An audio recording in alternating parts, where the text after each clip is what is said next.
ਤਤ ਵਿਚਾਰ ਜਹ ਮਥੁਰਾ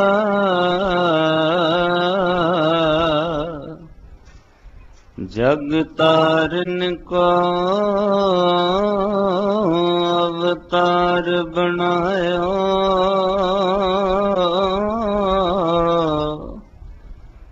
ਜਪਿਓ ਜਿਨ ਅਰਜਨ ਦੇਵ ਗੁਰੂ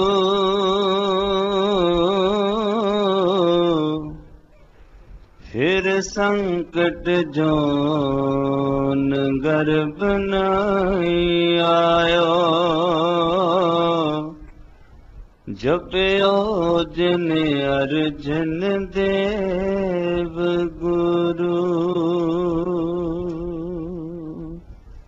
ਪਰਮ ਸਨਮਾਨਯੋਗ ਜੁਗੋ ਜੁਗ ਅਟਲ ਸਾਹਿਬ ਸ੍ਰੀ ਗੁਰੂ ਗ੍ਰੰਥ ਸਾਹਿਬ ਮਹਾਰਾਜ ਜੀ ਦੀ ਪਾਵਨ ਪਵਿੱਤਰ ਹਾਜ਼ੂਰੀ ਅੰਦਰ ਜੁੜ ਬੈਠੇ ਸਰਵਤਰ ਮਾਈ ਭਾਈ ਵੱਡਿਆਂ ਭਾਗਾਂ ਵਾਲੇ ਹੋ, ਜਿਨ੍ਹਾਂ ਉੱਤੇ ਸਤਿਗੁਰੂ ਸੱਚੇ ਪਾਤਸ਼ਾਹ ਜੀ ਨੇ ਤਰੁੱਠ ਕੇ ਕਨੇਰੀ ਨਦਰ ਬਖਸ਼ਿਸ਼ ਕਰ ਇਸ ਸੰਸਾਰਕ ਪਦਾਰਥਵਾਦੀ ਮਾਹੌਲ ਵਿੱਚੋਂ ਸਤ ਸੰਗਤ ਦੀਆਂ ਅਮੋਲਕ ਘੜੀਆਂ ਬਖਸ਼ਿਸ਼ ਕਰਕੇ ਨਿਵਾਜਿਆ ਹੈ। ਅੱਜ ਸਮੁੱਚੇ ਸੰਸਾਰ ਅੰਦਰ ਸ਼ਹੀਦਾਂ ਦੇ ਸਰਤਾਜ, ਸ਼ਾਂਤੀ ਦੇ ਪੁੰਜ, ਨਿਮਰਤਾ ਸਿੰਧ, ਧੰਨ ਧੰਨ ਪੰਚਮ ਸਤਿਗੁਰੂ ਗੁਰੂ ਅਰਜਨ ਦੇਵ ਮਹਾਰਾਜ ਜੀ ਦਾ ਮਹਾਨ ਪਾਵਨ ਸ਼ਹੀਦੀ ਪੁਰਬ ਸ਼ਰਧਾ ਭਾਵਨਾ ਸਤਿਕਾਰ ਸਹਿਤ ਆਪ ਸੰਗਤਾਂ ਮਨਾ ਰਹੇ ਹੋ। ਸਤਿਗੁਰੂ ਗੁਰੂ ਅਰਜਨ ਦੇਵ ਮਹਾਰਾਜ ਜੀ ਨੇ ਜਿਹੜੀ ਬਾਤ ਤੁਰਕੀ ਇਲਾਹੀ ਬਾਣੀ ਦੇ ਰੂਪ ਵਿੱਚ, ਥਿਊਰੀ ਦੇ ਰੂਪ ਵਿੱਚ ਸੰਸਾਰ ਦੇ ਸਾਹਮਣੇ ਰੱਖੀ, ਉਸ ਚੀਜ਼ ਨੂੰ ਸਤਿਗੁਰੂ ਜੀ ਨੇ ਪ੍ਰੈਕਟੀਕਲ ਰੂਪ ਵੀ ਸੰਸਾਰ ਦੇ ਸਾਹਮਣੇ ਪੇਸ਼ ਕੀਤਾ। ਔਰ ਧੰਨ ਗੁਰੂ ਅਰਜਨ ਦੇਵ ਮਹਾਰਾਜ ਜੀ ਨੇ ਇਹ ਗੱਲ ਸਿੱਖਾਂ ਦੇ ਮਨ ਹਿਰਦਿਆਂ ਵਿੱਚ ਪਹਿਲੇ ਵਸਾ ਦਿੱਤੀ ਸੀ ਕਿ ਜਿਸ ਮਹਿਲ ਨੇ ਬਹੁਤ ਉਚਾਈ ਵਿੱਚ ਜਾਣਾ ਹੋਵੇ, ਜਿਸ ਮਹੱਲ ਉੱਤੇ ਬਹੁਤ ਡਾਢਾ ਭਾਰ ਰੱਖਣਾ ਹੋਵੇ, ਉਸ ਮਹਿਲ ਦੀਆਂ ਜੋ ਨੀਹਾਂ ਹਨ ਉਹ ਗਹਿਰੀਆਂ ਤੇ ਡੂੰਘੀਆਂ ਰੱਖੀਆਂ ਜਾਂਦੀਆਂ ਨੇ। ਇਹ ਤਾਂ ਤੁਹਾਡੀ ਜ਼ਿੰਦਗੀ ਦੇ ਤਜਰਬੇ ਵਿੱਚ ਗੱਲਾਂ ਆਉਣਗੀਆਂ। ਅੱਜ ਇੰਨੀ ਕੁ ਸਾਇੰਸ ਨੇ, ਟੈਕਨੋਲੋਜੀ ਨੇ ਤਰੱਕੀ ਕਰ ਲਈ ਕਿ ਵੱਡੇ ਵੱਡੇ ਸਮੁੰਦਰਾਂ ਵਿੱਚ ਜਿਸ ਦਾ ਪਾਣੀ ਦਾ ਵਹਿਣ ਬਹੁਤ ਤੇਜ਼ ਹੈ, ਉਹਦੇ ਵਿੱਚ ਪੁਲ ਤਿਆਰ ਕੀਤੇ ਜਾ ਰਹੇ, ਬ੍ਰਿਜ ਬਣਾਏ ਜਾ ਰਹੇ ਨੇ, ਪਰ ਉਹਨਾਂ ਵਿੱਚ ਇੱਕ ਥਿਊਰੀ, ਇੱਕ ਫਾਰਮੂਲਾ ਐਸਾ ਕੰਮ ਕਰਦਾ ਹੈ ਕਿ ਜਿੰਨਾ ਜਿਸ ਸਾਗਰ, ਦਰਿਆ, ਸਮੁੰਦਰ ਦਾ ਪਾਣੀ ਬਹਾਅ ਤੇਜ਼ ਹੋਵੇ, ਉਹਦੇ ਵਿੱਚ ਲੋਕਾਂ ਦੀ ਸੁਵਿਧਾ ਲਈ ਪਾਰ ਲੰਘਣ ਵਾਸਤੇ ਬਣਾਉਣ ਵਾਲੇ ਬ੍ਰਿਜ ਵਿੱਚ ਵੱਧ ਤੋਂ ਵੱਧ ਤਾਕਤਵਰ ਮਣਾ ਮੂੰਹੀ ਲੋਹਾ, ਬਜਰੀ ਤੇ ਸੀਮਿੰਟ ਦੀਆਂ ਖੂਹੀਆਂ ਵਿੱਚ ਗਾਲੀਆਂ ਜਾਂਦੀਆਂ ਨੇ, ਤਾਂ ਜਾ ਕੇ ਉਸ ਸਮੁੰਦਰ ਵਿੱਚ ਸਥਿਰਤਾ ਰੂਪ ਵਿੱਚ ਕੋਈ ਬ੍ਰਿਜ ਉਸਰਦਾ ਹੈ, ਕੋਈ ਪੁਲ ਬਣਦਾ ਹੈ। ਉਸ ਪੁਲ ਦੇ ਜ਼ਰੀਏ ਲੋਕ ਉਸ ਸਾਗਰ, ਸਮੁੰਦਰ, ਦਰਿਆ ਤੋਂ ਪਰਲੇ ਪਾਸੇ ਲੰਘ ਜਾਂਦੇ ਨੇ। ਸਤਿਗੁਰੂ ਗੁਰੂ ਅਰਜਨ ਦੇਵ ਮਹਾਰਾਜ ਜੀ ਨੇ ਸਮਝਾ ਦਿੱਤਾ, ਦੁਨੀਆ ਦੇ ਲੋਕੋ, ਇਸ ਸੰਸਾਰ ਭਵਜਲ ਸਾਗਰ ਤੋਂ ਤਰਨ ਵਾਸਤੇ ਸੱਚ ਦਾ ਬ੍ਰਿਜ, ਸੱਚ ਦਾ ਪੁਲ ਉਸਾਰਨਾ ਪਏਗਾ। ਪਰ ਸੱਚ ਦਾ ਪੁਲ ਤਦੋਂ ਹੀ ਉਸਰ ਸਕਦਾ ਹੈ ਜਦੋਂ ਕੋਈ ਗਹਿਰੇ ਰੂਪ ਵਿੱਚ ਆਪਣਾ ਆਪ ਉਸ ਸਮੁੰਦਰ ਵਿੱਚ ਆਪਣਾ ਆਪ ਗਾਲਣ ਦੀ ਸਮਰੱਥਾ ਰੱਖਦਾ ਹੋਵੇ। ਧੰਨ ਗੁਰੂ ਅਰਜਨ ਦੇਵ ਮਹਾਰਾਜ ਜੀ ਨੇ ਆਪਣੇ ਤਨ ਦੇ ਠੀਕਰੇ ਦੀ ਕੁਰਬਾਨੀ ਦੇ ਕੇ ਸੱਚ ਦਾ ਉਹ ਪੁਲ ਉਸਾਰਿਆ ਜਿਸ ਨੂੰ ਝੂਠ ਦੀਆਂ ਲਹਿਰਾਂ ਹਮੇਸ਼ਾ ਢਾਉਣ ਦਾ ਯਤਨ ਕਰਦੀਆਂ ਰਹੀਆਂ। ਗੁਰੂ ਨਾਨਕ ਦੇ ਇਤਿਹਾਸ ਵਿੱਚ ਇੱਕ ਘਟਨਾ ਆਈ, ਜਦੋਂ ਸਤਿਗੁਰੂ ਜੀ ਨੇ ਮਾਰਿਆ ਸਿੱਕਾ ਜਗਤ ਵਿੱਚ ਨਾਨਕ ਨਿਰਮਲ ਪੰਥ ਚਲਾਇਆ। ਇਤਿਹਾਸ ਤੋਂ ਤੁਸੀਂ ਵਾਕਫ ਹੋ, ਮੈਂ ਟੂਕ ਮਾਤਰ ਤੁਹਾਡਾ ਧਿਆਨ ਨਹੀਂ ਦਿਵਾਉਣਾ। ਸੱਚੇ ਪਾਤਸ਼ਾਹ ਸੁਲਤਾਨਪੁਰ ਸਾਹਿਬ ਦੀ ਧਰਤੀ ਤੋਂ ਸੱਚ ਦਾ ਪ੍ਰਚਾਰ ਕਰਨ ਤੁਰੇ।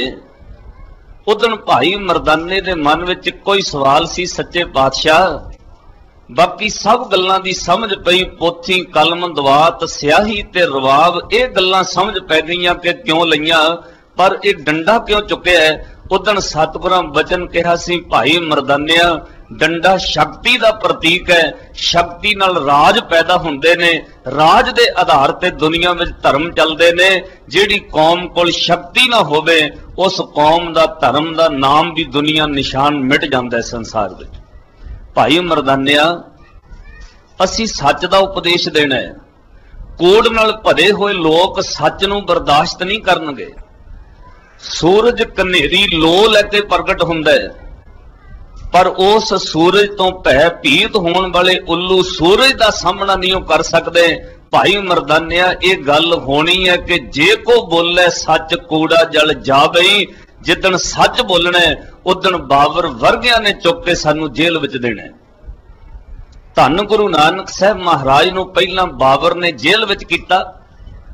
कसूर इको ही है कि गुरु नानक बाबर दे मुंह उत्ते एक गल कहिंदे ने, बाबर तैनू राजा अखवाउण दा कोई हक नहीं, क्योंकि राजा वो हुंदा जिहड़ा रज जाए। तू ते अत दा भुखा है, ईरान विच राज करन तो बाद रजिया नहीं, हुण हिंदुस्तान ते राज कर रहे हैं, इत्थे राज करके भी तेरा मन नहीं रजेगा, तैनू राजा अखवाउण दा हक नहीं है। जदों गल मूंह ते कह दित्ती कि राजे शीं मुकद्दम कुत्ते, जाए जगायन बैठे सुत्ते, चक्कर नंदा पायन घाओ, रत बित कुत्तेओ चट जाओ, ये गल हुण कूड़ नूं बर्दाश्त ना होई। भावें सच्चाई वेख के मजबूर बाबर नूं गुरु नानक साहब सच्चे पातशाह नूं छड्डना पिया। धन गुरु अंगद साहब महाराज गुरता गद्दी ते बैठे ते जोबन धन प्रभता के मत में अहनिस रहे दीवाना। हमायूं गुरु नानक दे घर दी सच्ची गल बर्दाश्त ना कर सकिया, उन्हें भी अपनी तिखी तलवार म्यान विचों गुरु अंगद साहब महाराज ते कढ लई। धन गुरु अमरदास महाराज ने सच दे बोल कहे ते बाबे दातू वर्गे बर्दाश्त ना कर सके। धन गुरु रामदास महाराज सच बोले ते बाबा प्रिथी चंद वर्गे कूड़ियार बंदे बर्दाश्त ना कर सके।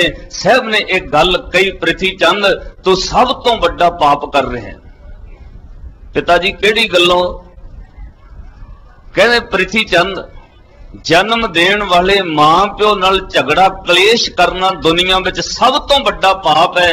तू ईरखा द्वेष रख के साडे नाल बैर कमा रहे हैं। मां प्यो नाल झगड़ा करना सब तो बड़ा पाप। काहे पूत झगरत हो संग बाप, जिनके जने बडीरे तुम हो, तिन स्यों झगरत पाप। देखो सच दा ते कूड़ दा आपस में सदा ही बैर रहा। झूठ ते सच दी कदे प्रतीत आपस विच प्रीत नहीं बनेगी।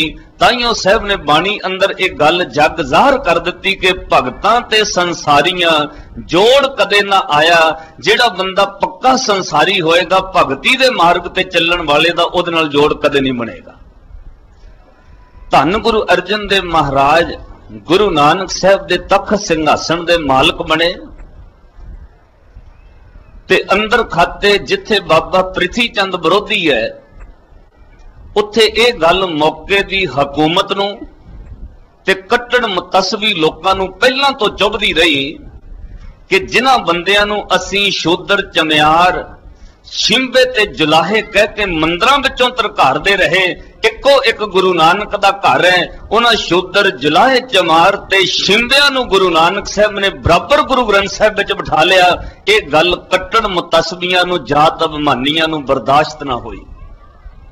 अंदर खाते सड़दे रहे कि इको ही पंगत विच इको ही संगत विच बराबर बहिंदे ने। उच्चा नीमा राजा कंगाल सब बराबर बहिंदे ने। जिथे अकबर बैठिया उत्थे नाल अनेकां गरीब सिख भी नीवी जात दे बैठे।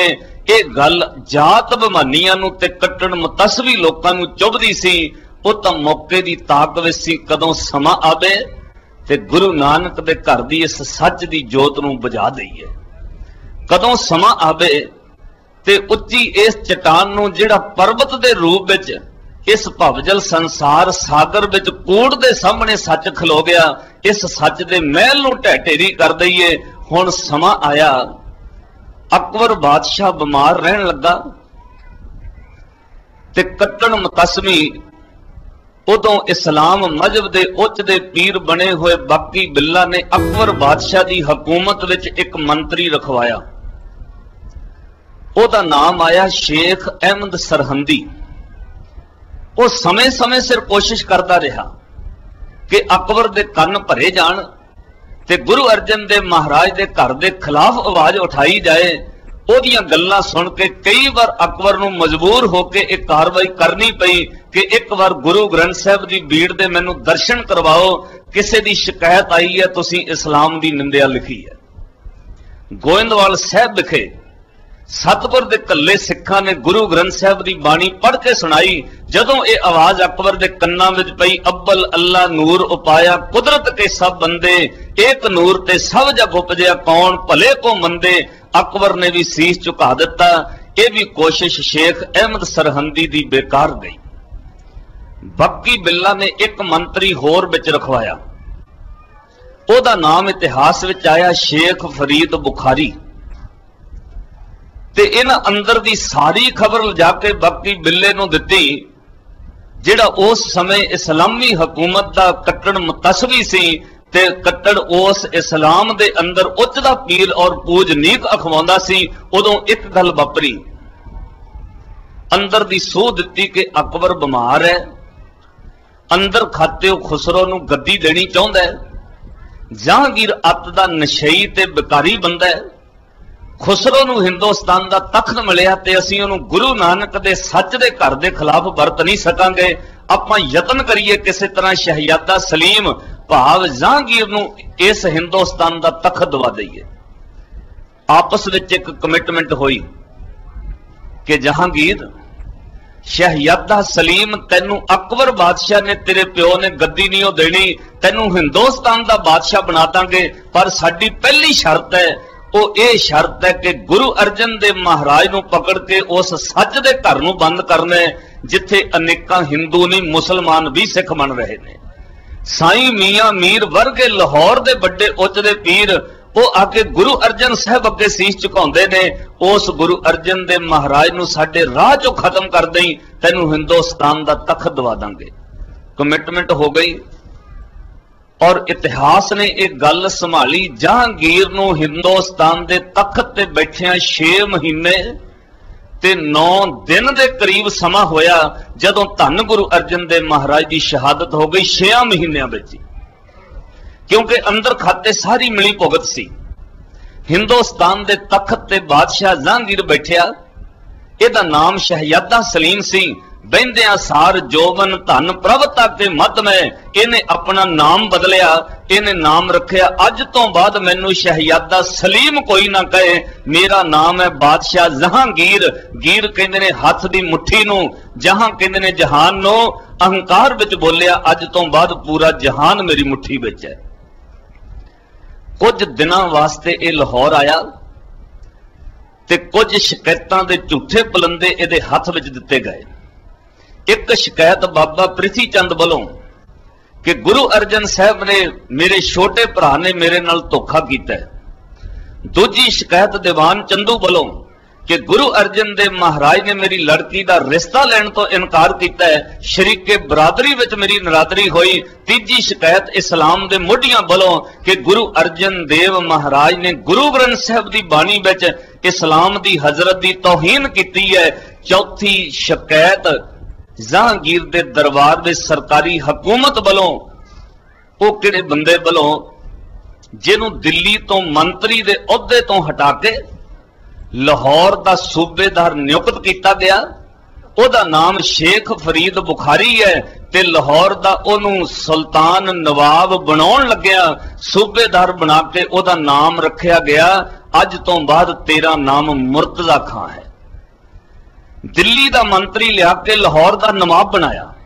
शिकायत ओहदे हथ तो लिखवाई गई कि तू अपने वालों शिकायत हिंदुस्तान के बादशाह नूं दे कि गुरु अर्जन देव महाराज टैक्स नहीं भरदे। गुरु अर्जन देव महाराज लोकां नूं उकसाउंदे ने कि कोई टैक्स ना दिओ।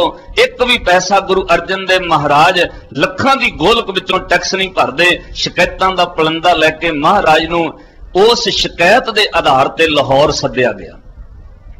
हुण लाहौर विच जदों सरकारे दरबारे पेशी हुई ਅੰਮ੍ਰਿਤਸਰੋਂ ਚੱਲਣ ਲੱਗਿਆ ਧੰਨ ਗੁਰੂ ਅਰਜਨ ਦੇਵ ਮਹਾਰਾਜ ਨੇ ਹਰਮੰਦਰ ਸਾਹਿਬ ਦੀ ਪਰਿਕਰਮਾ ਕੀਤੀ, ਅਰਦਾਸ ਕੀਤੀ। 5 ਸਿੱਖਾਂ ਨੂੰ ਕੋਲ ਬਿਠਾ ਕੇ ਬਾਬਾ ਬੁੱਢਾ ਸਾਹਿਬ ਨੂੰ ਗੱਲ ਸਮਝਾਈ। ਬਾਬਾ ਬੁੱਢਾ ਸਾਹਿਬ ਜੀ, ਆ ਤਨ ਦਾ ਠੀਕਰਾ ਹੁਣ ਵਾਪਸ ਨਹੀਂ ਹੋ ਜੇ ਆਉਣਾ, ਇਹ ਲਾਹੌਰ ਦੀ ਧਰਤੀ ਉੱਤੇ ਰਹਿ ਜਾਣਾ। ਤੇ ਇੱਕ ਗੱਲ ਦਾ ਤੁਸੀਂ ਖਿਆਲ ਰੱਖਿਓ, ਸਾਡੇ ਤੋਂ ਬਾਅਦ ਸਾਡੇ ਸੁਪੁੱਤਰ ਨੂੰ ਸ਼ਸਤਰ ਵਿੱਦਿਆ ਵਿੱਚ ਨਿਪੁੰਨ ਕਰਿਓ, ਉਹਨੂੰ ਘੋੜ ਸਵਾਰੀ ਸਿਖਾਇਓ, ਉਹਨੂੰ ਇਸ ਗੁਰਤਕ ਗੱਦੀ ਦਾ ਮਾਲਕ ਬਣਾਉਣਾ। ਸਮਾਂ ਆਏਗਾ ਹੁਣ ਉਹ ਤੱਤੀ ਤਵੀ ਜਿਹਦੇ ਉੱਤੇ ਬਿਠਾ ਕੇ ਜ਼ਾਲਮ ਸਾਨੂੰ ਸ਼ਹੀਦ ਕਰਨਗੇ, ਐਸੀ ਤਿੱਖੀ ਤਲਵਾਰ ਬਣੇਗੀ ਕਿ ਉਹਦੀ ਧਾਰ ਦੇ ਅੱਗੇ ਜ਼ਾਲਮਾਂ ਦੇ ਵੱਡੇ ਵੱਡੇ ਦਲ ਟਿਕ ਨਹੀਂ ਸਕਣਗੇ। ਸਾਰੀ ਗੱਲ ਸਮਝਾ ਕੇ ਮਹਾਰਾਜ ਲਾਹੌਰ ਪਹੁੰਚੇ। ਕੁਝ ਸਿੱਖਾਂ ਨੂੰ ਲਾਹੌਰ ਵਿੱਚ ਸੇਵਾ ਲਾਈ ਕਿ ਸਾਡੇ ਨਾਲ ਬੜਾ ਕੁਝ ਹੋਣਾ ਹੈ, ਪਰ ਤੁਸੀਂ ਸੰਗਤ ਨੂੰ ਭੜਕਣ ਨਹੀਂ ਦੇਣਾ। ਸਵੇਰੇ ਸ਼ਾਮ ਸਾਰੀਆਂ ਸੰਗਤਾਂ ਨੂੰ ਧਰਮਸ਼ਾਲਾ ਵਿੱਚ ਜੋੜ ਕੇ ਵਾਹਿਗੁਰੂ ਵਾਹਿਗੁਰੂ ਜਪਾਉਣਾ ਹੈ, ਕਿਸੇ ਨੂੰ ਰੋਸ ਵਿੱਚ ਭੜਕਣ ਨਹੀਂ ਦੇਣਾ, ਸਭ ਨੂੰ ਸ਼ਾਂਤ ਚਿੱਤ ਰਹਿਣ ਦੀ ਤੁਸੀਂ ਪ੍ਰੇਰਨਾ ਦੇਣੀ। ਭਾਈ ਜਿੱਥੇ ਭਾਈ ਪੁਰਾਣੇ ਦੀ ਸੇਵਾ ਲਾਈ ਤੇ ਅੱਜ ਇਤਿਹਾਸ ਵਿੱਚ ਇਹ ਪਹਿਲੀ ਵਾਰ ਗੱਲ ਹੋਈ। ਉਹ ਤਾਂ ਹਰ ਮੁਜਰਮ ਬੰਦੇ ਨੂੰ ਜਦੋਂ ਕਿਸੇ ਅਦਾਲਤ ਵਿੱਚ ਪੇਸ਼ ਕੀਤਾ ਜਾਏ, ਗੁਸਤਾਖੀ ਮਾਫ ਜਿਹੜੇ ਮੈਂ ਸ਼ਬਦ ਵਰਤ ਰਿਹਾ, ਉਦੋਂ ਪਹਿਲਾਂ ਸਰਕਾਰ ਦੀ ਇਹ ਪਹਿਲੀ ਨੀਤੀ ਹੁੰਦੀ ਹੈ, ਧਰਮ ਹੁੰਦਾ ਉਸ ਰਾਜੇ ਦਾ ਕਿ ਮੁਜਰਮ ਕੋਲੋਂ ਅਪੀਲ ਤੇ ਦਲੀਲ ਜ਼ਰੂਰ ਸੁਣੀ ਜਾਏ, ਪਰ ਧੰਨ ਗੁਰੂ ਅਰਜਨ ਦੇਵ ਮਹਾਰਾਜ ਨੂੰ ਸ਼ਿਕਾਇਤਾਂ ਦੇ ਆਧਾਰ ਤੇ ਉਹਨਾਂ ਮੁਜਰਮ ਕਰਾਰ ਜ਼ਰੂਰ ਦਿੱਤਾ ਹੈ, ਪਰ ਅਪੀਲ ਤੇ ਦਲੀਲ ਕਰਨ ਦਾ ਕੋਈ ਅਧਿਕਾਰ, ਕੋਈ ਰਾਈਟ, ਕੋਈ ਹੱਕ ਨਹੀਂ ਦਿੱਤਾ। ਉਹਨਾਂ ਨੂੰ ਪਤਾ ਸੀ ਜੇ ਦਲੀਲ ਮੰਗੀ, ਜਦੋਂ ਦਲੀਲ ਮੰਗਾਂਗੇ ਕਿ ਚੰਦੂ ਦੀ ਲੜਕੀ ਦਾ ਰਿਸ਼ਤਾ ਕਿਉਂ ਨਹੀਂ ਲਿਆ, ਮਹਾਰਾਜ ਦਿੱਲੀ ਦੇ ਸਿੱਖਾਂ ਦੀ ਗਵਾਹੀ ਪਾਉਣਗੇ ਕਿ ਇਹਨੇ ਅਹੰਕਾਰ ਵਿੱਚ ਇਹ ਗੱਲ ਕਹੀ ਕਿ ਚੁਬਾਰੇ ਦੀ ਇੱਟ ਮੋਰੀ ਨੂੰ ਲਾ ਕੇ ਆਏ ਹੋ। ਦਲੀਲ ਦੇ ਨਾਲ ਇਹ ਸ਼ਿਕਾਇਤ ਕੱਟੀ ਜਾਏਗੀ। ਜਦੋਂ ਅਸੀਂ ਦਲੀਲ ਮੰਗਾਂਗੇ, ਦੱਸੋ ਜੀ ਗੁਰੂ ਗ੍ਰੰਥ ਸਾਹਿਬ ਵਿੱਚ ਹਜ਼ਰਤ ਦੀ ਇਸਲਾਮ ਦੀ ਤੌਹੀਨ ਹੈ, ਤੇ ਬਾਣੀ ਪੜ੍ਹ ਕੇ ਸੁਣਾ ਦੇਣਗੇ ਅੱਬਲ ਅੱਲਾ ਨੂਰ ਉਪਾਇਆ ਕੁਦਰਤ ਕੇ ਸਭ ਬੰਦੇ। ਉਦੋਂ ਸ਼ਿਕਾਇਤ ਕੱਟੀ ਜਾਏਗੀ। ਜਦੋਂ ਅਸੀਂ ਸ਼ਿਕਾਇਤ ਦੀ ਦਲੀਲ ਮੰਗਾਂਗੇ ਕਿ ਜੀ ਦਲੀਲ ਦਿਓ ਕਿ ਤੁਸੀਂ ਆਪਣੇ ਭਰਾ ਨਾਲ ਧੋਖਾ ਕੀਤਾ, ਉਦੋਂ ਲਾਹੌਰ ਦੇ ਸਿੱਖਾਂ ਦੀ ਗਵਾਹੀ ਹੋਏਗੀ ਜਿਹੜੇ ਮੌਕੇ ਤੇ ਮੌਜੂਦ ਸਨ। ਜਦੋਂ ਗੁਰੂ ਅਰਜਨ ਦੇਵ ਮਹਾਰਾਜ ਨੂੰ ਗੁਰਤਾ ਗੱਦੀ ਮਿਲੀ, ਸਾਰੀਆਂ ਸ਼ਿਕਾਇਤਾਂ ਕੱਟੀਆਂ ਜਾਣਗੀਆਂ। ਇਸ ਲਈ ਅਪੀਲ ਤੇ ਦਲੀਲ ਨਾ ਮੰਗੀ ਜਾਏ, ਸਿੱਧੀ ਸਜ਼ਾ ਸੁਣਾਈ ਜਾਏ। 3 ਸ਼ਰਤਾਂ ਰੱਖੀਆਂ ਗੁਰੂ ਅਰਜਨ ਦੇਵ ਮਹਾਰਾਜ। ਚੰਦੂ ਦੀ ਲੜਕੀ ਦਾ ਰਿਸ਼ਤਾ ਲਓ, ਇਹ ਸਾਡਾ ਦੀਵਾਨ ਹੈ। ਦੂਜੀ ਸਾਡੀ ਸ਼ਰਤ, ਗੁਰੂ ਗ੍ਰੰਥ ਸਾਹਿਬ ਵਿੱਚ ਇੱਕ ਸ਼ਬਦ ਵਿਅਕਤੀ ਰੂਪ ਵਿੱਚ ਇਸਲਾਮ ਦੀ ਹਜ਼ਰਤ ਦੀ ਉਸਤਤ ਦਾ ਲਿਖ ਦਿਓ, ਇੰਨਾ ਲਿਖ ਦਿਓ ਕਿ ਦੁਨੀਆ ਵਿੱਚ ਸਭ ਤੋਂ ਵੱਡਾ ਧਰਮ ਇਸਲਾਮ ਧਰਮ ਹੈ। ਤੇ ਤੀਜੀ ਸਾਡੀ ਸ਼ਰਤ, ਜਿਹੜੀ ਗੋਲਕ ਦਾ ਪੈਸਾ ਹੁੰਦਾ ਉਹਦੇ ਵਿੱਚੋਂ ਚੌਥਾ ਹਿੱਸਾ ਟੈਕਸ ਜ਼ਰੂਰ ਦਿਓ। ਤੇ ਧੰਨ ਗੁਰੂ ਅਰਜਨ ਦੇਵ ਮਹਾਰਾਜ ਨੇ ਜਵਾਬ ਬੜਾ ਪਿਆਰਾ ਦਿੱਤਾ, ਜ਼ਿੰਦਗੀ ਵਿੱਚ ਤੁਹਾਡੇ ਕੰਮ ਆਏਗਾ। ਜਿਹੜਾ ਸਿੱਖ ਅਪਣਾ ਲਏਗਾ ਇਹਦੇ ਵਿੱਚੋਂ ਇੱਕ ਗੱਲ, ਉਹਦਾ ਲੋਕ ਤੇ ਪਰਲੋਕ ਸਫਲ ਜ਼ਰੂਰ ਹੋਏਗਾ। ਸਾਹਿਬ ਸੱਚੇ ਪਾਤਸ਼ਾਹ ਨੇ ਜਵਾਬ ਬੜਾ ਪਿਆਰਾ ਦਿੱਤਾ, ਜਹਾਂਗੀਰ ਚੰਦੂ ਦੀ ਲੜਕੀ ਦਾ ਰਿਸ਼ਤਾ ਲੈਣਾ ਅਸੀਂ ਲੈ ਨਹੀਂ ਹੋ ਸਕਦੇ। ਸਾਨੂੰ ਸਾਡੀ ਸੰਗਤ ਦਾ ਹੁਕਮ ਪਿਆਰਾ ਹੈ ਕਿ ਅਹੰਕਾਰੀ ਦੀ ਲੜਕੀ ਦਾ ਰਿਸ਼ਤਾ ਨਹੀਂ ਲੈਣਾ। ਬਾਕੀ ਚੰਦੂ ਦੀ ਧੀ ਸਾਡੇ ਲਈ ਦੁਖਿਆਰੀ ਨਹੀਂ, ਇਹ ਸਾਡੀ ਧੀ ਹੈ, ਭਾਵੇਂ ਇਹ ਸਾਡੇ ਜਾਨ ਦਾ ਬੈਰੀ ਹੈ, ਪਰ ਇਹਦੀ ਧੀ ਨਾਲ ਅਸੀਂ ਵਿਤਕਰਾ ਨਹੀਂ ਕਰਦੇ। ਉਹ ਸਾਡੀਆਂ ਧੀਆਂ ਵਰਗੀ ਧੀ ਦਾ ਮਾਣ ਦੇਵਾਂਗੇ, ਪਰ ਉਹਨੂੰ ਨੌ ਨਹੀਂ ਬਣਾ ਸਕਦੇ। ਰਹੀ ਗੱਲ ਦੀਵਾਨ ਚੰਦੂ, ਤੇਰੀ ਲੜਕੀ ਸਾਨੂੰ ਦੁਖਿਆਰੀ ਨਹੀਂ ਹੈ, ਤੇਰੀ ਧੀ ਸਾਡੇ ਧੀਆਂ ਵਰਗੀ, ਪਰ ਤੇਰੇ ਅਹੰਕਾਰ ਕਰਕੇ ਅਸੀਂ ਰਿਸ਼ਤਾ ਨਹੀਂ ਲੈਣਾ। ਇਹ ਗੱਲ ਸਾਨੂੰ ਸਿਖਾਈ ਕਿ ਸਿੱਖੋ, ਦੁਨੀਆ ਵਿੱਚ ਕਿੱਡਾ ਵੀ ਵੱਡਾ ਤੁਹਾਡਾ ਕੋਈ ਬੈਰੀ ਹੋਵੇ, ਕੋਈ ਜਾਨ ਦਾ ਦੁਸ਼ਮਣ ਵੀ ਬਣ ਜਾਏ, ਪਰ ਮੇਰਾ ਸਿੱਖ ਕਦੇ ਉਹਦੀ ਔਲਾਦ ਨਾਲ ਵਿਤਕਰਾ ਨਹੀਂ ਕਰੇਗਾ। ਦੁਸ਼ਮਣ ਦੀ ਧੀ ਨੂੰ ਵੀ ਸਿੱਖ ਆਪਣੀ ਧੀ ਸਮਝੇਗਾ। ਜਿਹੜਾ ਬੈਰੀ ਦੀ ਧੀ ਤੇ ਆਪਣੀ ਧੀ ਵਿੱਚ ਅੰਤਰ ਸਮਝਦਾ ਹੈ, ਗੁਸਤਾਖੀ ਮਾਫ, ਉਹ ਗੁਰੂ ਦਾ ਸਿੱਖ ਖਵਾਉਣ ਦਾ ਹੱਕਦਾਰ ਨਹੀਂ ਹੈ। ਕਿੱਡਾ ਵੱਡਾ ਦੁਨੀਆ ਨੂੰ ਇੱਕ ਫਲਸਫਾ ਦੇ ਦਿੱਤਾ, ਦੁਨੀਆ ਦੇ ਲੋਕੋ, ਇਹ ਉਹ ਧਰਮ ਹੈ ਜਿਹੜੇ ਬੈਰੀ ਦੀ ਧੀ ਨੂੰ ਵੀ ਆਪਣੀ ਧੀ ਦੇ ਬਰਾਬਰ ਸਮਝਦੇ ਨੇ, ਦੁਸ਼ਮਣ ਦੀ ਧੀ ਨੂੰ ਵੀ ਆਪਣੀ ਧੀ ਦੇ ਬਰਾਬਰ ਮਾਣ ਦਿੰਦੇ ਨੇ। ਦੂਜੀ ਗੱਲ ਜਹਾਂਗੀਰ, ਗੁਰੂ ਗ੍ਰੰਥ ਸਾਹਿਬ ਦੀ ਬਾਣੀ ਵਿੱਚ ਕਿਸੇ ਵਿਅਕਤੀ ਦੀ ਉਸਤਤ ਨਹੀਂ ਲਿਖੀ ਜਾ ਸਕਦੀ। ਇੱਥੇ ਸਭ ਧਰਮ ਬਰਾਬਰ ਨੇ। इत्थे तां गुरु नानक साहब दी बाणी आएगी, गुरु नानक साहब लिखणगे, पर यह गल लिखणगे नानक नीच कहे विचार बारिया ना जावा एक बार। इत्थे गुरु अर्जन देव महाराज बाणी उचारनगे पर लिखणगे अपने वास्ते इन्नी निमरता विच कि जप तप संजम धर्म ना कमाया, सेवा साध ना जानिया हर राया, कहो नानक हम नीच कर्मा, शरण परे की रखो शर्मा। इत्थे उस्तत नहीं लिखी जा सकती किसी बंदे दी, उस्तत सिर्फ अकाल पुरख दी। सुन वड्डा आखै सब कोए, केवट वड्डा डिठा होए, कीमत पाए ना कहया जाए, कहने वाले तेरे रहे समाए। किसी बंदे किसी मजहब की उस्तत दे विच नहीं हो सकती। तीजी गल, गोलक विचों टैक्स नहीं भरिया जा सकता। ये मेरे किरती सिखां दी 10 नौहां दी किरत है। भुखे लई भोजन, रोगी वास्ते दवाई, तन तो नंगे लिए कपड़ा इस गोलक विचों दिता जा सकता है, पर यह टैक्स के रूप में भरिया नहीं जा सकता, भावें जो जे मर्जी हो जाए। देखो मेरे सतगुर की दिती हुई कुर्बानी, अज तक तुहानूं इस गल का प्राउड होना चाहिए। अज तक कानून बने हुए ने, गुरुद्वारे विच लाखां रुपए की इनकम होवे पर कदे गोलक उत्ते टैक्स नहीं लगेगा। विदेशों विच भी लखां करोड़ां अरबां रुपइयां दी इनकम किसी गुरु घर नूं होवे पर कदे टैक्स उस गोलक उत्ते लग नहीं हो सकदा। यह भी सच है। तुहाडे ध्यान गोचरे किसी बंदे दी कमाई विच लखां करोड़ां अरबां रुपए दा वाधा होवे, जे तुसीं गुरु घर वास्ते चैरिटी रूप विच 50,000 लाख 2 4 10 लाख भी दिओ, उस पैसे उत्ते गौरमेंट तुहाडे कोलों टैक्स नहीं मंग सकदी, वो भी रिटर्न मिलेगी। धन गुरु अर्जन देव महाराज जी ने जदों कोरा जवाब दिता, जहांगीर ने पहले ही सारी अंदर खाते गल हो चुकी सी, हुक्म जारी किया महाराज फिर चंदू जाने ते तुसीं जानो। मौत दा हुक्म दे के जहांगीर बादशाह कश्मीर वल तुर गया। साहब नूं 5 दिन दीवान चंदू ने हवेली च रखिया। सरकारी सिपाही, सरकारी सामग्री, सरकारी जलाद और दीवान चंदू भी सरकारी बंदा है। पहली सजा यह दी, भुखे ते प्यासे रखो तां इन्नी गर्मी विच प्यास तड़फाएगी, आपे कल नूं कह देणगे जो चंदू तू कहना मैं मन लेना। कौन दस्सिओ दीवान चंदू, जेड़े गुरु नूं प्यासा ते भुखा रख के तू इन मनाउणी चाहुंदा है, वो तां गुरु आप उपदेश दिंदा धुर की बाणी दे अंदर कि जे सुख दे तां तुझे अराधी, दुख भी तुझे ध्याई, जे भुख दे तां इत ही राजा, दुख विच सुख मनाई। जेड़ा गुरु भुख विच भी रज्जिया रहिंदा है, ओनूं तू भुखा ते प्यासा रख के ईन नहीं मना सकदा। वो तो अपने सिखां नूं उपदेश ये दिंदा है। जदों अगला दिन होया, दीवान चंदू ने हुक्म किया पहली सजा गुरु अर्जन देव महाराज नूं दिओ कि इहनूं उबल दे पानी विच उबालिया जावे। ये पहली सजा पता क्यों निश्चित की गई? क्योंकि तन उत्ते छाले पैणगे, पानी विच उबलण नाल छेती मौत नहीं हुंदी। इस गल का दीवान चंदू नूं ज्ञान सी। बहुत बार लोग उबल दे पानी विच डिग पैंदे ने, चाह शरीर ते पै जांदी, कई बार उन्हां दा शरीर सड़ जांदा, छाले पै जांदे, बाहां सारियां मास लै जांदा, पर मौत नहीं हुंदी जे छेती गर्म पानी चों कढ लईए। धन गुरु अर्जन देव महाराज नूं उबल दे पानी च पाया, चमड़ी छालो छाली हो गई, बाहर कढ के बिठा के पुछदा, जदों हवा वजी ते छालियां विच दर्द होना सुभावक सी, चंदू पुछदा महाराज अजे भी कुछ नहीं बिगड़िया, तुहाडा इलाज करवा देना, मेरी गल मन लो। सतगुरु चुप रहे। अगले दिन दीवान चंदू फिर क्रोध गुस्से विच इन्हें महाराज नूं तत्ती तवी ते बिठाउण दा हुक्म दिता कि जदों शरीर सड़े हुए उबले छालियां नूं जदों सेक लगेगा फिर ते ईन मनणगे। धन गुरु अर्जन देव महाराज नूं कुछ घड़ियां तत्ती तवी ते बिठाया, फिर भोए ला के पुछदा महाराज अजे भी तुहाडे कोल समा, मैं इलाज करवा देना, तुसीं ठीक हो जाओगे, पर मेरियां शर्तां मन लो। सतगुरां बचन कहा, चंदू बचना तो खिसक जाना तेरे वर्गे कायर बंदियां दा काम हुंदा है। सूरवीर कदे बचन तो टलदे नहीं, भावें तन चला जाए। सूरवीर बचन के बली, कौला बपरी संती छली।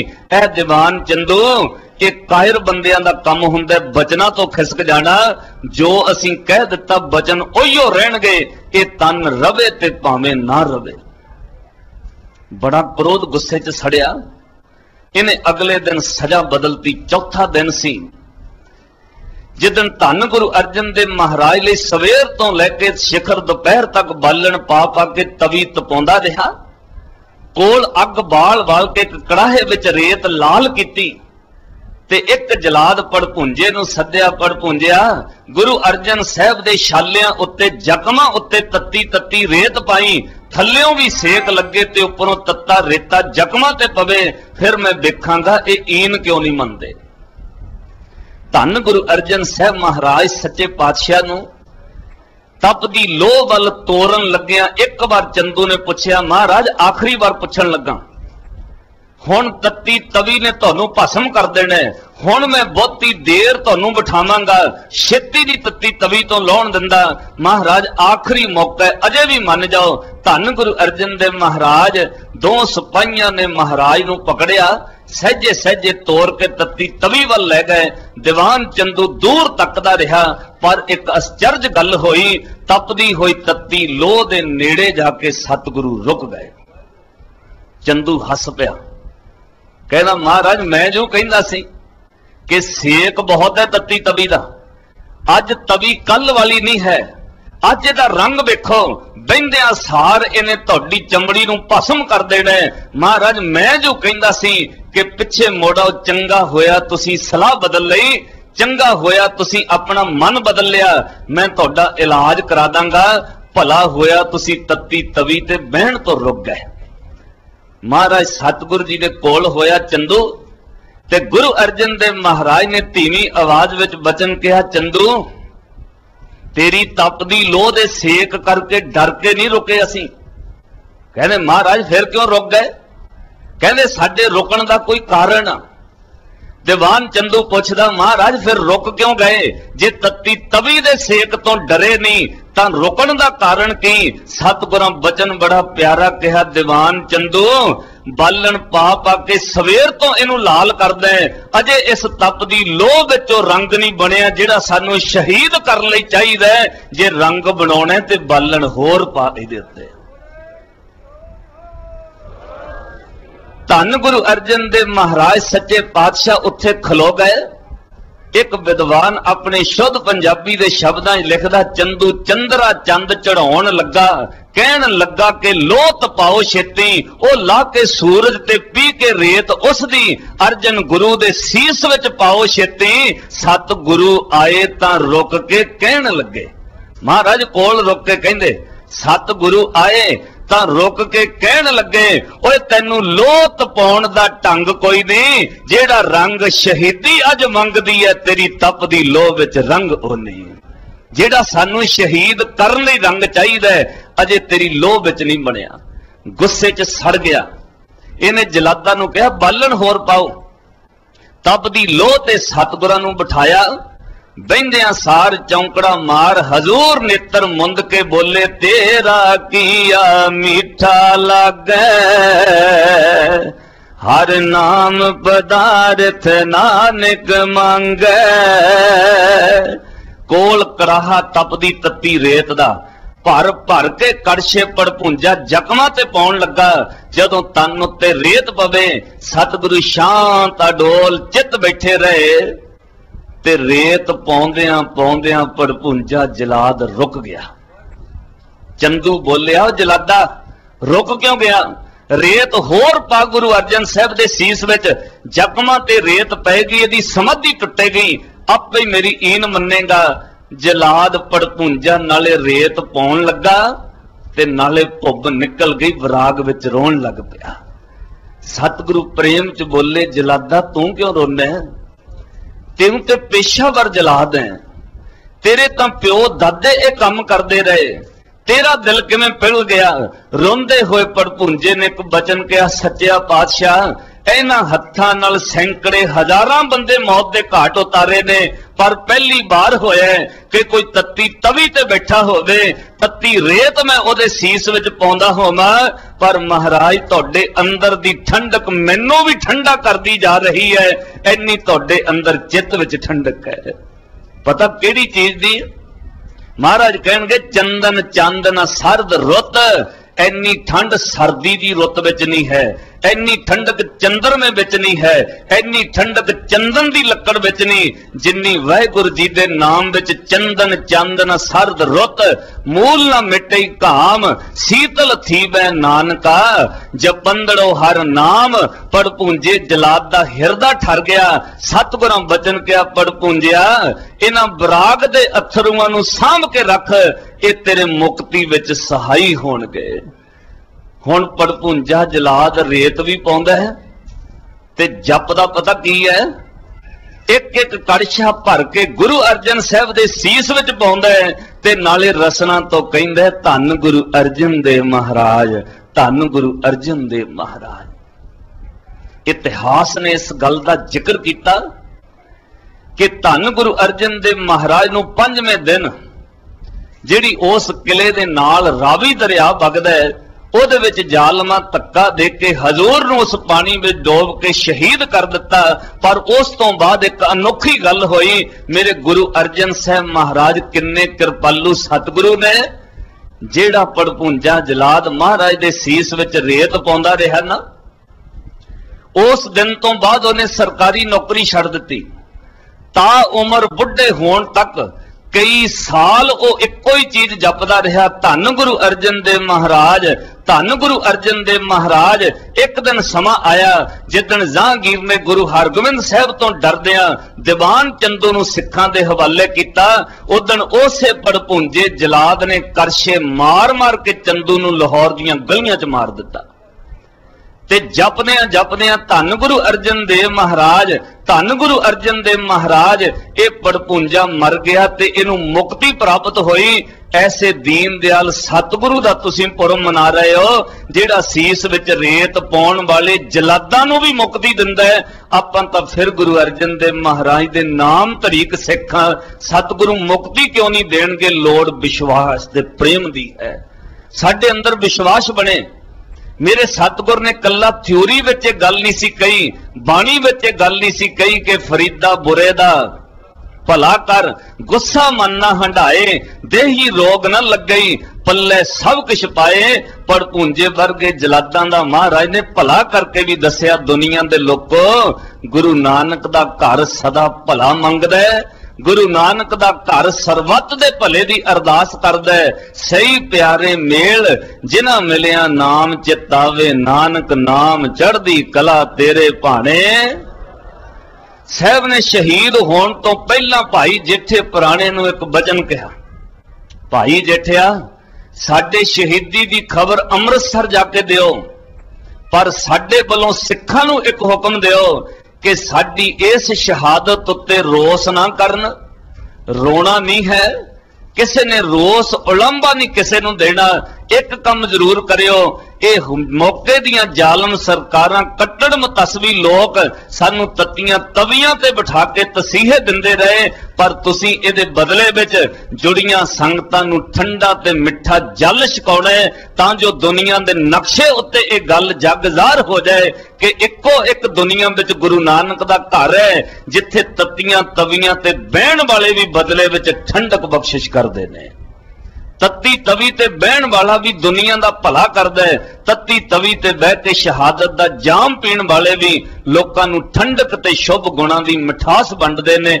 ਅੱਜ ਐਸੇ ਸਤਿਗੁਰੂ ਦਾ ਤੁਸੀਂ ਪੁਰਬ ਮਨਾ ਰਹੇ ਹੋ। ਤਾਈਓ ਭੱਟ ਮਥੁਰਾ ਜੀ ਨੇ ਇਹ ਗੱਲ ਕਹਿ ਦਿੱਤੀ, ਕਹਿੰਦੇ ਜਿੰਨੀ ਦੇਰ ਮੱਥੇ ਦੇ ਭਾਗ ਨਹੀਂ ਨਾ ਵੱਡੇ ਹੋਏ ਸੀ, ਉਨੀ ਦੇਰ ਗੁਰੂ ਅਰਜਨ ਦੇਵ ਮਹਾਰਾਜ ਵਰਗਾ ਗੁਰੂ ਨਹੀਂ ਸੀ ਮਿਲਿਆ।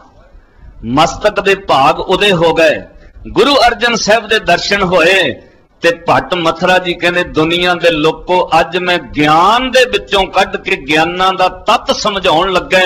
ਮੁਕਤ ਦੀ ਗੱਲ, ਕੋਈ ਚਿੱਤ ਜੋੜ ਕੇ ਰਾਮ ਕਵੇ ਉਹ ਮੁਕਤ ਹੋਏਗਾ, ਕੋਈ ਚਿੱਤ ਜੋੜ ਕੇ ਗੋਬਿੰਦ ਕਵੇ ਉਹਨੂੰ ਮੁਕਤੀ ਮਿਲ ਸਕਦੀ, ਕੋਈ ਚਿੱਤ ਜੋੜ ਕੇ ਨਾਰਾਇਣ ਜਪੇ ਉਹ ਮੁਕਤ ਹੋ ਸਕਦਾ ਹੈ। ਪਰ ਇਹ ਵੀ ਸੱਚ ਹੈ, ਕੋਈ ਚਿੱਤ ਜੋੜ ਕੇ ਕਹਿ ਦੇਵੇ ਧੰਨ ਗੁਰੂ ਅਰਜਨ ਦੇਵ ਮਹਾਰਾਜ, ਉਹ ਵੀ ਮੁਕਤ ਹੋਏਗਾ। ਕਿਉਂ? ਗੁਰੂ ਅਰਜਨ ਦੇਵ ਮਹਾਰਾਜ ਦਾ ਨਾਮ ਪ੍ਰਤੱਖ ਨਿਰੰਕਾਰ ਦਾ ਨਾਮ ਹੈ। ਗੁਰੂ ਅਰਜਨ ਦੇਵ ਨਿਰੰਕਾਰ ਸਰੂਪ ਨੇ, ਗੁਰੂ ਅਰਜਨ ਦੇਵ ਨਾਮ ਉਸ ਰੱਬ ਦਾ ਨਾਮ ਹੋ ਗਿਆ। ਜਬ ਲੋ ਨਹੀਂ ਭਾਗ लिलार उदय तब लो भ्रम ते फिरते बहुतायो, कल घोर समुंदर में बूढ़त थे, कब हूं मिट है नहीं रे पछतायो। तत् विचार जह मथुरा जग तारन को, अवतार बनायो जपयो जिन अर्जन देव गुरु, फिर संकट जोन। ध्यान धर के गुरु अर्जन साहब दे चरनां दा सारे प्यार नाल पढ़ियो। जपयो जिन अर्जन देव गुरु, जपयो जिन अर्जन देव गुरु, जपयो जिन अर्जन। वाह वाह। फिर संकट जो नगर बनायो, जपयो जिन अर्जन देव गुरु, जपयो जिन अर्जन देव गुरु। फिर संकट जो नगर बन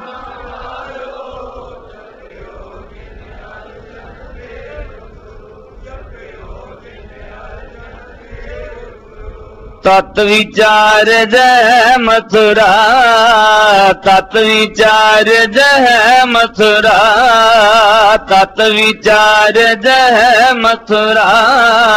तत् जग तारन को अवतार बनायो, जपयो जिन अर्जन देव गुरु, जपयो जिन अर्जन देव गुरु। जग तारन को अवतार बन, जपयो जिन अर्जन। सारे हाजरी लाओ। धन श्री गुरु अर्जन देव जी, धन श्री गुरु अर्जन देव जी, धन श्री गुरु।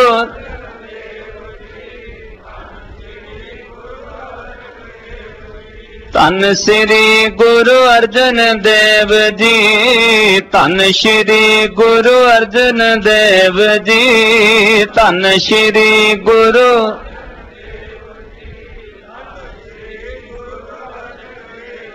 फिर संकट जो नगर बनायो, जपयो जिन अर्जन देव गुरु, जपयो जिन अर्जन देव गुरु। फिर संकट जो नगर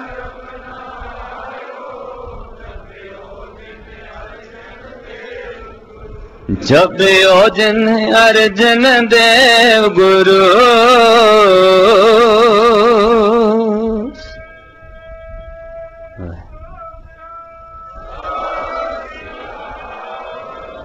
सतगुरु कृपा करन आप सारिया संगतां दी हाजरी दरगाही प्रवान होवे जी।